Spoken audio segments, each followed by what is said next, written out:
नाज़रीन आदाब, मैं हूं मुमताज आलम रिजवी और इस वक्त मैं आपके खिदमत में मशरिक़ उस्ता से 5 बड़ी खबरें लेकर हाजिर हुआ हूं। सबसे पहले आइए सुर्खियों पर डाल लेते हैं एक नजर।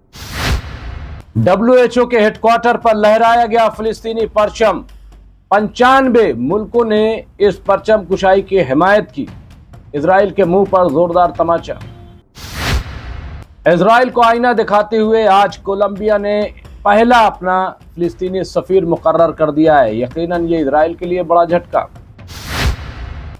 यरूशलेम डे मार्च के मौके पर शरपसंद इजरायलियों ने की शरपबंदी। अल-अक्सा के अलावा WHO के परिसर पर धावा बोल दिया।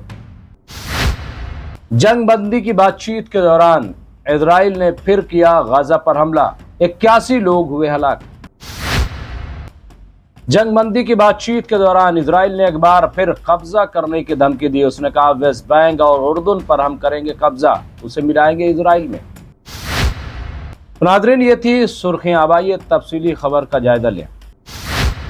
सबसे पहले आइए WHO की खबर पर रोशनी डालें, क्योंकि WHO पे जो कुछ हुआ है उसने इजराइल के मुंह पर एक जोरदार तमाचा मारा है। जी हाँ, आज WHO के हेडक्वार्टर पर फिलिस्तीनी परचम को लहराया गया। और ये नहीं कि सिर्फ WHO ने, बल्कि इस प्रोग्राम में तकरीबन 95 मुल्कों ने हिस्सा लिया और उन्होंने परचम कुशाई की हिमायत की।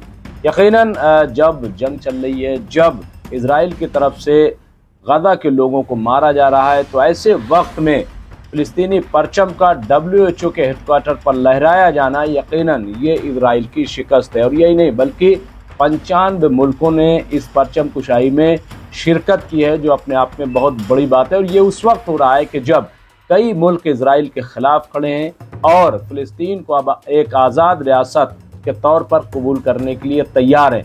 कई मुल्क अब बाकायदा अपना सफ़ीर भी मुकर्रर कर रहे हैं। अब देखना यह है कि इस पर इजराइल क्या कहता है, नेतन्याहू की तरफ से क्या जवाब आता है।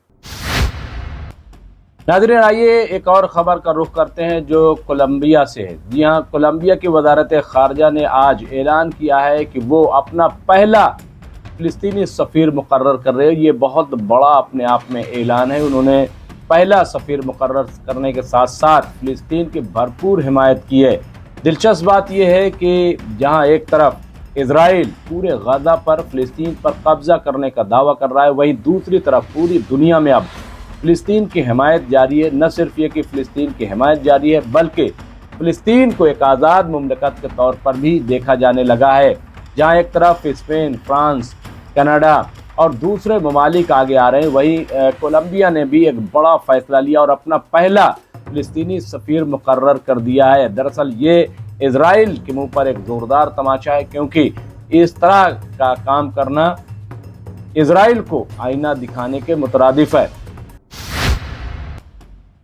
नाज़रीन आइए एक और ख़बर की तरफ बढ़ते हैं, जहां पे यरूशलेम मार्च डे के मौके पर आज कुछ शरपसंद इजरायलियों ने तूफ़ान बदतमीज़ी की है। जी हाँ, उन्होंने अल-अक्सा के अलावा जो WHO अनरवा का परिसर था, अहाता था, उसमें हमला बोल दिया है, धावा बोल दिया है। यही नहीं बल्कि बड़े नारे लगाए जो कि बहुत ही गलत थे। इस पर एतराज़ जाहिर किया गया है। रिपोर्ट क्या है आप देखिए। यरूशलेम में दाएं बाजू के इजरायलियों ने शहर के मशरिकी हिस्से पर इजराइल की फतेह का जश्न मनाने वाले सालाना मार्च के दौरान मस्जिद अक्सा के अहाते और फिलिस्तीनी पनाहगज़ीनों के लिए अक़वाम मुत्तहिदा के इदारे पर धावा बोल दिया है। पीर के रोज़ कुछ इजरायलियों ने यरूशलेम के पुराने शहर की सड़कों पर मार्च किया।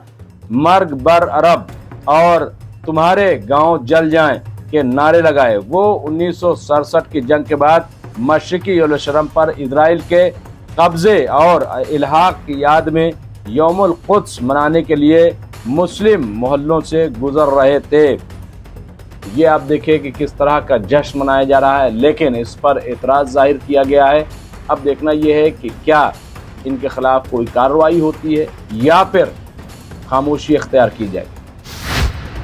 नाज़रीन आइए एक और ख़बर का जायज़ा लें। जी हाँ, जहाँ एक तरफ इजराइल और हमास के दरमियान बातचीत चल रही है, अमेरिका इसके दरमियान में है जो सालसी का काम कर रहा है। खबर ये आ रही है कि बहुत सारी शर्तों को हमास मान गया है, लेकिन इजराइल मानने के लिए तैयार नहीं है। इस दौरान जब बातचीत चल रही है तो ये भी अफसोसनाक खबर है कि इजराइल ने फिर حملہ کیا ہے جس میں 81 غزہ کے لوگ مارے گئے ہیں۔ مسلسل کیمپ پر، اسکول پر، جگہ جگہ اسرائیلی حملے کر رہے ہیں اور اسرائیلیوں کا دعویٰ یہ ہے کہ وہ پوری طرح سے اب غزہ پر قبضہ کر لیں گے۔ خبر یہ آ رہی ہے کہ تقریباً 81 یا 82% مقامات پر اسرائیل نے قبضہ کر لیا ہے، لیکن دوسری طرف خبر یہ بھی ہے کہ حماس ان کا جواب دے رہا ہے۔ حماس اب بھی زمینی مقابلہ کر رہا ہے اور کئی مقامات پر IDF کو چکمہ بھی دیا، دھاوا بول کر ان پر حملہ کر کے انہیں ہلاک بھی کیا ہے۔ تو اس طرح کے حالات ہیں کہ ایک طرف جہاں بات چیت چل رہی ہے، دوسری طرف یہ قتل عام بھی جاری ہے۔ دنیا اس کے خلاف بول رہی ہے، آواز اٹھا رہی ہے اور کئی بڑے فیصلے لینے کے لیے بھی تیار ہے، لیکن سوال یہ ہے کہ کیا اسرائیل اپنے مقصد سے پیچھے ہٹے گا؟ کیا اسرائیل جنگ بندی کرے گا؟ اور جو نسل کشی کی جا رہی ہے، جس طرح سے وہاں بچوں کو اور عورتوں کو مارا جا رہا ہے، کیا اس پر لگام لگے گی؟ یہ ایک بڑا سوال دنیا کے سامنے ہے۔ ناظرین، آئیے اس سلسلے میں آخری خبر کا جائزہ لیں جہاں اسرائیل نے ایک بار پھر بڑا دعویٰ کیا ہے۔ جی ہاں، اسرائیل اپنے پیر پھیلاتے جا رہا ہے، حالانکہ دنیا میں اس کے پیر سکڑ رہے ہیں، وہ دنیا کے شکنجے میں آتا جا رہا ہے، لیکن اس کے باوجود جو اسرائیل ہے وہ اعلان کیا کر رہا ہے؟ اس نے کہا ہے کہ ویسٹ بینک ہو یا اردن، اس پر ہم اب قبضہ کریں گے۔ یہ اس کی طرف سے کہا گیا۔ یہاں پہ آپ دیکھیے کہ فلسطینی نیوز ایجنسی کے حوالے سے عبرانی زبان کے اخبار اسرائیل ہیوم کی رپورٹ کے مطابق اسرائیل کے وزیر خارجہ گیڈون سعار نے دھمکی دی ہے کہ اگر برطانیہ اور فرانس سمیت بڑے ممالک فلسطین کی ریاست کو تسلیم کرتے ہیں تو وہ مقبوضہ مغربی کنارے اور وادی اردن میں قائم بستیوں پر اسرائیلی خود مختاری مسلط کریں گے۔ اور کیا کہا ہے؟ ملاحظہ کریں کہ اسرائیل کے خلاف کسی بھی یک طرفہ اقدام کا مقابلہ اسرائیل کی طرف سے یک طرفہ اقدامات سے کیا جائے گا۔ سائر نے کہا کہ ان کے ریمارک سے پتہ چلتا ہے کہ تل ابیب فلسطینی ریاست کو بین الاقوامی سطح پر تسلیم کرنے کے جواب میں فلسطین کو الحاق کرنے پر غور کر رہا ہے۔ سعار نے خبردار کیا ہے کہ وہ ممالک جو فلسطینی ریاست کو تسلیم کرنے کی منصوبہ بندی کر رہے ہیں، وفاق کے مطابق مغربی کنارے کی بستیوں اور وادی اردن کو الحاق کرنے کے لیے یک طرفہ اسرائیلی اقدام کو متحرک کریں گے۔ یعنی ایک طریقے سے اسرائیل نے دھمکی دی ہے کہ اگر فلسطین کو آزاد ریاست قبول کیا گیا یا دو ریاستی حل کی بات کی گئی تو ظاہر ہے کہ پھر اسرائیل اپنے قبضے بڑھا دے گا۔ یہ بات اسرائیل کی طرف سے کی گئی ہے، لیکن دوسری جانب ایران نے کہا ہے کہ اسرائیل نام کی کوئی چیز نہیں ہے، پورا فلسطین بننا چاہیے اور فلسطین بنے گا۔ چین نے اس بات کی حمایت کی ہے۔ یہی نہیں بلکہ ایران کے وزیر خارجہ وہ پوپ لیو سے ملاقات کرتے ہوئے پورا منصوبہ پیش کیا اور کہا کہ فلسطین فلسطینیوں کا ہے، وہ انہیں ملنا چاہیے اور وہاں ڈیموکریسی لائی جائے، جمہوریت لائی جائے، وہاں چناؤ ہو اور وہاں جو یہودی ہیں، جو عیسائی ہیں، جو مسلمان ہیں، سب مل کر کے چناؤ لڑیں اور جو وہاں کامیاب ہو وہ وہاں حکومت بنائے۔ لیکن اس کو تقسیم کرنا کہ اسرائیل اور فلسطین، یہ ٹھیک نہیں ہے۔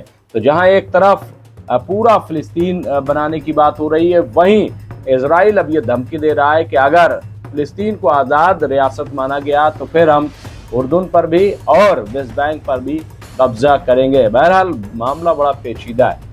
جو بھی ہوگا ہم آپ کو اپڈیٹ کرتے رہیں گے۔ اس طرح کی خبروں کے لیے دیکھتے رہیں MMC نیوز انڈیا۔ باقی ہم 2 لائیو بھی کرتے ہیں، ایک 3 بجے دن میں لائیو کرتے ہیں، ایک 10:30 بجے رات میں۔ آپ لائیو میں بھی ہم سے جڑ سکتے ہیں، اپنے سوال پوچھ سکتے ہیں، ہم سوالوں کا جواب بھی دیتے ہیں اور آپ کے سوالوں کو ہائی لائٹ بھی کرتے ہیں۔ بہت بہت شکریہ۔